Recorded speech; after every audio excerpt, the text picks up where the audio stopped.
Hello বন্ধুরা, আজকে আমি বানাচ্ছি চিকেন ইয়াকনি পোলাও। প্রথমে কড়াই তেল দিয়ে আলুগুলোকে ভেজে নিতে হবে। আর এখানে আমি 600 মতো চিকেন নিয়েছি। সেখানে টক দই, আদা রসুন বাটা, ধনে গুঁড়ো, জিরে গুঁড়ো আর সামান্য লবণ দিয়ে মেখে রেখেছি। এবার আলুগুলো ভাজা হয়ে গেলে পেঁয়াজগুলো যে কুচিয়ে রেখেছিলাম সেই পেঁয়াজগুলো দিয়ে হালকা ভেজে নেব লাল লাল করে। পরিমাণ মতো সামান্য নুন দিয়ে দিচ্ছি। রান্নাটা ফার্স্টে প্রেশার কুকারেই করছি, যেহেতু আমাকে চিকেনটা বানাতে হবে। তো আমি নর্মালি সবসময় প্রেশার কুকারেই করি। তো তোমাদের কাছে যদি যেই পরিমাণটা বানাচ্ছ সেই পরিমাণটা যদি প্রেশার কুকারে হয়ে যায়, তো প্রেশার কুকারে বানানোটাই আমি প্রেফার করব, যেহেতু এটা সহজ একটা পদ্ধতির রান্না, খুবই টেস্টি। তো প্রেশার কুকারে করাই ভালো, কিন্তু আজকে আমাকে কড়াইতেও করতে হবে। তো দেখতেই পাচ্ছ আমার আলু আর পেঁয়াজগুলো লাল লাল করে ভাজা হয়ে গেছে। আলু আর পেঁয়াজগুলো লাল লাল ভাজা হয়ে গেছে। এবার আমি সেই মেখে রাখা চিকেনটা দিয়ে দিচ্ছি প্রেশার কুকারে।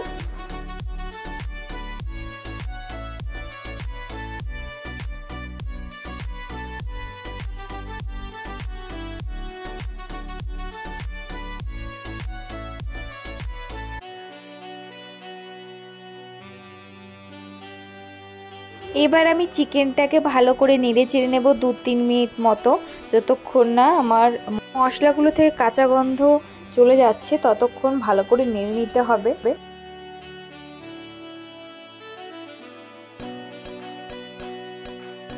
চিকেনটা প্রায় নাড়াচাড়া হয়ে গেছে আর কাঁচা গন্ধ ভাবটাও চলে গেছে। এখন আমি একটা মতো সিটি দেব। এখানে আমি 4 কাপ মতো বাসমতি চাল 2 ঘন্টার জন্য ভিজিয়ে রেখেছিলাম। প্রেশার কুকারে চিকেনটা আমার সেদ্ধ করা হয়ে গেছে। দেখো কত জুসি হয়েছে। এবার সামান্য একটু কড়াইতে তেল দেব, দিয়ে আমি গোটা গরম মশলা দিয়ে দেবো এতে, তারপরে কিছু জিরে দিয়ে দেব। এবার যে চালটা আমি ভিজিয়ে রেখেছিলাম সেটা আমি ওই তেলেই দিয়ে দিচ্ছি জল ঝরিয়ে।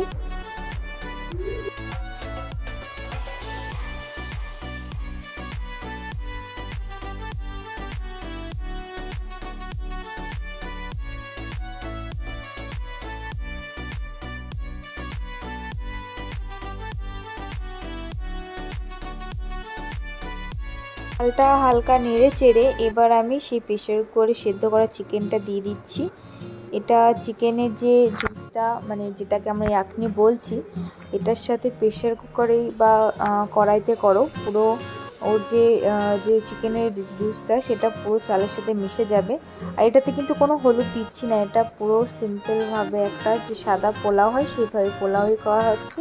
তো দেখতেই পাচ্ছ এখানে আমি পরিমাণ মতো জল দিয়ে দিয়েছি। তোমরা যে কাপ চাল নেবে সেই পরিমাণ জল দিয়ে দেবে, তার ডবল। আর এখানে আমি সামান্য একটুখানি মিট মশলা দিচ্ছি আর পরিমাণ মতো লবণ দিয়ে দিচ্ছি। এবার ওটা ফুটে উঠেছে, এটাকে আমি অল্প আঁচে ঢেকে রাখবো। ঢেকে এটাকে রান্না করব যতক্ষণ না এটার জলটা শুকিয়ে আসছে। এটা কিন্তু খুবই একটা টেস্টি আর হেলদি রেসিপি, আর খুব ইজি রেসিপি। তোমাদের আমি একদিন প্রেশার কুকারেও করে দেখাবো, ওটা আরও ঝটপট হয়ে যায়। আমি নর্মালি প্রেশার কুকারেই করি, আজকে আমার পরিমাণটা একটু বেশি ছিল বলে আমাকে কড়াইতে করতে হয়েছে।